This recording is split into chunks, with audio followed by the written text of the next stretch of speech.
বিশ্ব শৰ্মা অসমৰ মুখ্যমন্ত্ৰী হোৱাৰ পিছৰে পৰা অসমৰ মুছলমানসকলক তিল তিলকে অসমৰ মনচিত্ৰৰ পৰা শেষ কৰাৰ কাৰণে গোপল ব্লুপ্ৰিণ্ট ৰচনা কৰি এনেকুৱা ধৰণৰ বুলডোজাৰ চলাই আছে আৰু ইয়াৰ প্ৰতিবাদ কৰিব লাগিব।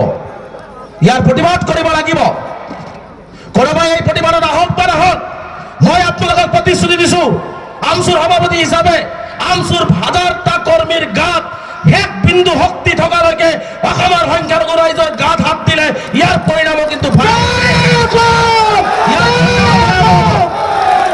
কোনোবাই মুখ বন্ধ কৰি থাকে, কোনোবাই তৈলমৰ্দন কৰি থাকে, সেই লৈ আমি কেতিয়াও কোনো ভ্ৰক্ষেপ নকৰো। কিন্তু এটা কথা হিমন্ত বিশ্ব শৰ্মা ডাঙৰীয়াক আজি এই কয়াকুজি বাজাৰৰ পৰা কৈ গৈছো, অমানৱীয়ভাৱে এই ধৰণৰ যদি সংখ্যালঘুৰ ওপৰত নিধনযোগ্য অত্যাচাৰ বুলডোজাৰ যি চলাই থাকে, ইয়াৰ পৰিণাম কিন্তু খুব অচিৰেই অসম চৰকাৰে এক ভয়াৱহ আন্দোলনৰ জৰিয়তে পাবলৈ সক্ষম হ'ব, মই স্পষ্ট কৰি দিছো।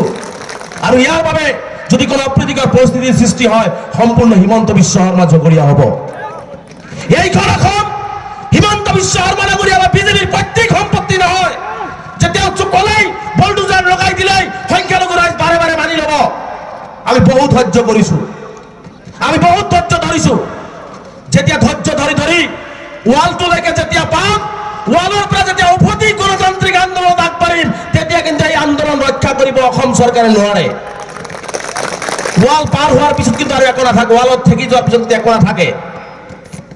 গতিকে মই মুখ্যমন্ত্ৰী ডাঙৰীয়াক আজি এই কয়াকুজি বাজাৰৰ পৰা কৈছো, এনেকুৱা আজিও ঘোষণা কৰিছো, এনেকুৱা 20খন প্ৰতিবাদী জনতাৰ প্ৰতিবাদ কাৰ্যসূচী গ্ৰহণ কৰিম।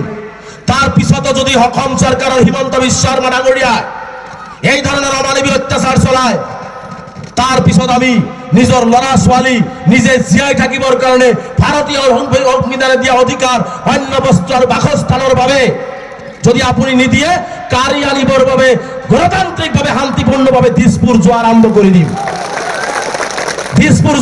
কৰি দিম। গতিকে দিছপুৰ যেতিয়া যোৱা আৰম্ভ হ'ব 20খন প্ৰতিবাদৰ পিছত, কাৰণ চাওক, যদি এনেকে তিল তিলকে মৰি যোৱাতকে লাগিলে এদিন জীয়াই থাকিম, কুকুৰ মেকুৰীৰ দৰে হয়, বাঘৰ দৰে জীয়াই থাকিম। এইখন অসম তেওঁলোকৰ কিমান আছে অধিকাৰ, আমাৰো সিমানেই অধিকাৰ আছে।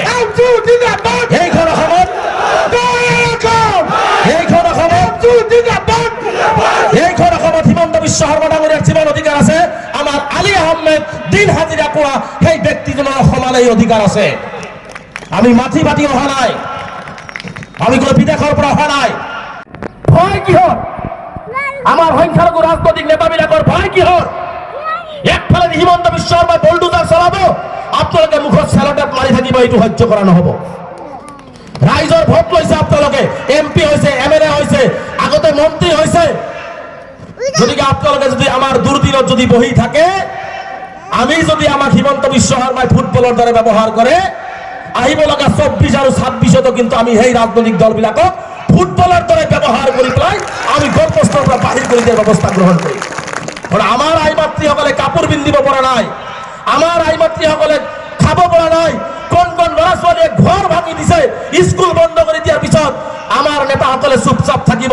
যদি ভয় আছে, মই কয়াকুজি বাজাৰতে আজি মুকলিভাৱে আহ্বান জনাই গৈছো, ভয় যদি আছে ভয় খাব নালাগে। আমচু বুকু পাতি দি গুলি ল'ব, আপোনালোকে পিছত আহি থিয় দিয়ক। আমচুৱে নেতৃত্ব বহন কৰিব। আপোনালোকে নাভাবিব যে আজি বৰপেটাত ধৰিছে, লখিমপুৰত ধৰিছে, কাৰ্বি আংলঙত ধৰিছে, গৰুখুটিত ধৰিছে, আৰু যে কোনো জিলাত নধৰিব, এই কথাটো আপোনালোকে নাভাবিব। আমচু জিন্দাবাদ। অমানৱীয় উচ্ছেদ বন্ধ কৰক, অমানৱীয় উচ্ছেদ বন্ধ কৰক। অসম চৰকাৰ হয় হয়, অসম চৰকাৰ হয় হয়, হিমন্ত বিশ্ব শৰ্মা হয় হয়, হিমন্ত বিশ্ব শৰ্মা মুৰ্দাবাদ, অসম চৰকাৰ মুৰ্দাবাদ। ভূমি আমাক লাগিবই, ভূমি আমাক লাগিবই। We want justice, we want justice. आवाज दो, आवाज दो, आवाज दो। जय अखम, जय अखम, जय अखम। ভূমি আমাক লাগিবই, ভূমি আমাক লাগিবই। সংখ্যালঘুৰ অত্যাচাৰ বন্ধ কৰক। তেওঁলোকে আজি ৰাস্তাই ঘাটে ঘূৰিব লগাত পৰিছে, কেম্পত থাকিব লগাত পৰিছে, খাবলৈ এটোপাল পানী নাই, পিন্ধিবলৈ কাপোৰ নাই, আমাৰ মা ভনীসকলে কাপোৰ সলাবলৈ জেগা পোৱা নাই, কণ কণ শিশুসকলে শুবলৈ ঘৰৰ ফালে ওপৰত এটা চট পোৱা নাই, নিজৰ প্ৰাণ দি আছে আৰু আমি ইয়াত আৰামত শুই আছো। অসমৰ ৰাইজ, অসমৰ সংখ্যালঘু জনগণ একত্ৰিত যদি নহয়, আমচুৰ পতাকাৰ তলত যদি হিমন্ত বিশ্ব শৰ্মা ডাঙৰীয়া, আমি মানুহ, আমি জীৱ জন্তু নহয় যে আপুনি ফুটবলৰ দৰে ইফালৰ পৰা সিফালে ঘূৰিয়াই থাকিব আৰু সদায় ব্যৱহাৰ হ'ম। এই ফুটবল যিদিনাখন গ'ল দিয়া আৰম্ভ কৰিব, সেইদিনাখন কোনো গ'লকিপাৰে কিন্তু ৰক্ষা কৰিব নোৱাৰিব। এই ফুটবল যেতিয়া গ'লকিপাৰে যেতিয়া ধৰা আৰম্ভ কৰিব, সিদিনাখন কিন্তু আপুনি এই ষড়যন্ত্ৰক আমি অফৰাই দিবলৈ সক্ষম হ'ম। আপুনি এই ষড়যন্ত্ৰ আগবঢ়াই লৈ যাব নোৱাৰে। আজি দুখ আৰু পৰিতাপৰ বিষয়, আজি জনতাৰ প্ৰতিবাদ কাৰ্যসূচীৰ আমাৰ তৃতীয়টো কাৰ্যসূচী আজি কয়াকেজুত আছিলে আৰু এই কাৰ্যসূচীত আমি ৰাইজৰ স্বতঃস্ফূৰ্তি সঁহাৰি পাইছোঁ। আপোনালোকে জানে যে অমানৱীয়ভাৱে কেৱল মুছলমানসকলক টাৰ্গেট কৰি অসমৰ মুখ্যমন্ত্ৰী হিমন্ত বিশ্ব শৰ্মা ডাঙৰীয়াই যি ধৰণে অমানৱীয় অত্যাচাৰ উচ্ছেদৰ নামত চলাইছে, এই উচ্ছেদৰ নাম তীব্ৰ বিৰোধিতা কৰিছোঁ আৰু এনেকুৱা ধৰণৰ অমানৱীয় অত্যাচাৰৰ বিৰোধিতা কৰি এই জনতা প্ৰতিবাদ কাৰ্যসূচী ৰূপায়ণ কৰিছোঁ। আৰু যিসকল মানুহ ইতিমধ্যে উচ্ছেদিত হৈছে তেওঁলোকক পুনৰ সংস্থাপনৰ দাবীৰে আমি আজি কাৰ্যসূচী আমি ৰূপায়ণ কৰিছোঁ। আৰু মুখ্যমন্ত্ৰী ডাঙৰীয়াক বাৰে বাৰে কৈছোঁ যে মুখ্যমন্ত্ৰী ডাঙৰীয়াক যদি ক'ৰবাত ভূমি লাগে তেনেহ'লে আমাৰ অন্য বস্ত্ৰ বাসস্থান হৈছে আমাৰ মৌলিক অধিকাৰ, গতিকে সেইসকল মানুহক অন্য বস্ত্ৰ বাসস্থান দি সেই ভূমি লোৱাৰ ব্যৱস্থা কৰক, তাত আমাৰ কাৰো আপত্তি নাথাকিব। কিন্তু এনেকুৱা ধৰণৰ যে অমানৱীয়ভাৱে কেৱল মুছলমানক টাৰ্গেট কৰি ধৰ্মীয় মেৰুকৰণ কৰি আমি কি অন্যায় কৰিছোঁ, কি পাপ কৰিছোঁ? আমি ভাৰতীয় নাগৰিক, আমিতো কোনো বিদেশী নহয়। আৰু যদি কাৰোবাক বিদেশী বুলি সন্দেহ কৰি উচ্ছেদ কৰিছে, মুখ্যমন্ত্ৰীক মই পুনৰবাৰ চেলেঞ্জ কৰিছোঁ যে সেইসকলক বিদেশত প্ৰেৰণ কৰাৰ ব্যৱস্থা গ্ৰহণ কৰক। ভাৰতীয় নাগৰিক অসমৰ বাসিন্দাক আপুনি উচ্ছেদ কৰিব আৰু ভূমি নিদিব, এইটো আমি কোনো পদ্ধতিতে সহজভাৱে মানি নলওঁ। গতিকে আমি এই বিষয়বিলাক লৈ আজি আমি প্ৰতিবাদী কাৰ্যসূচী ৰূপায়ণ কৰিছোঁ। আৰু অনাগত দিনত যদি মুখ্যমন্ত্ৰী ডাঙৰীয়া উচ্ছেদিত পৰিয়ালক পুনৰ সংস্থাপন নিদিয়ে আৰু যদি এনেকুৱা ধৰণৰ অমানৱীয় অত্যাচাৰ চলি থাকে, তেনেহ'লে জনতাৰ প্ৰতিবাদ কাৰ্যসূচী 20খন চলিব, 20টা জিলাত। অহাকালি আমাৰ লখিমপুৰত আছে।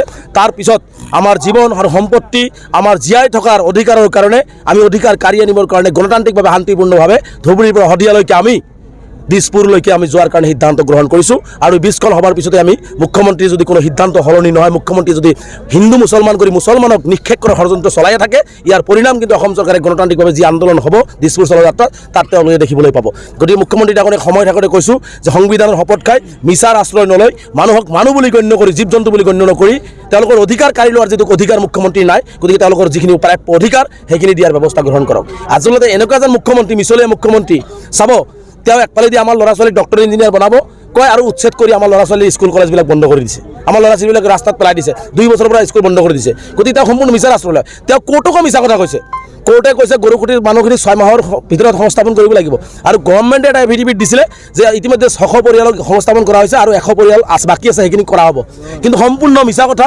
চৰকাৰৰ লগত আমাৰ আলাপ আলোচনা, আমাৰ লিখিত তথ্য আছে যে 2050টা পৰিয়াল উচ্ছেদিত হৈছে। 2050টা পৰিয়ালক উচ্ছেদিত পৰিয়ালৰ এতিয়ালৈকে সংস্থাপনৰ প্ৰায় 300-400 পৰিয়ালৰ সামান্য পৰিমাণৰ সংস্থাপন চলি আছে। তাত কোনো ধৰণৰ বেছিক নিডছ বা যিখিনি কথা বতৰা হৈছিল অসম চৰকাৰ বা জিলা বিষয়াসকলৰ লগত, সেইখিনি এতিয়ালৈকে পূৰণ হোৱা নাই। গতিকে কোৰ্টকো তেওঁলোকে মিছা কথা কোৱা আৰম্ভ কৰিছে। গতিকে আমি এই কথা বতৰাবিলাক কোৰ্টক যে তেওঁলোকে কোৰ্টক যে মিছা কথা কৈছে, তাৰপিছতে যে এই মুখ্যমন্ত্ৰী ডাঙৰীয়াই এই ধৰণে সংস্থাপনৰ নামত যি মিছাৰ প্ৰতিশ্ৰুতি দি ৰাইজক আবুৱা ভৰিব বিচাৰিছে, ইয়াৰ বিৰুদ্ধে ৰাজপথতো আন্দোলন হ'ব। আৰু কোৰ্টক যদি তেওঁলোকে মিছলিড কৰিলে, কোৰ্টক যে মিছা কথা ক'লে, এই কথাবিলাক লৈ আমি আইনৰ আশ্ৰয় ল'বৰ কাৰণে আমি সিদ্ধান্ত গ্ৰহণ কৰিছোঁ। আৰু ইতিমধ্যে আমি চাওক উপায়বিহীন হৈছোঁ। জাতি জীয়াই থাকিলেহে মই জীয়াই থাকিম, আমাৰ সংখ্যালঘু ৰাইজ জীয়াই থাকিব, আমচু জীয়াই থাকিব। গতিকে জাতিৰ এই সংকটৰ সময়ত আমি দেখিছোঁ যে অসমৰ সংখ্যালঘু যিসকল ৰাজনৈতিক নেতা আছে বিভিন্ন দলৰ, তেওঁলোকে কিন্তু মুখ বন্ধ কৰি ৰাখিছে। মই আহ্বান জনাইছোঁ যে সৎ সাহসেৰে এই দুৰ্যোগৰ সময়ত এই অমানৱীয় অত্যাচাৰৰ বিৰুদ্ধে হিমন্ত বিশ্ব শৰ্মা চৰকাৰৰ বিৰুদ্ধে তেওঁলোকে ৰাজপথত ওলাই আহিব লাগে। এতিয়ালৈকে তেওঁলোকে ওলাই অহাৰ সাহস পোৱা নাই। যদি তেওঁলোকৰ সাহস নাই, তেনেহ'লে আমচুৰ নেতৃত্বত আহক।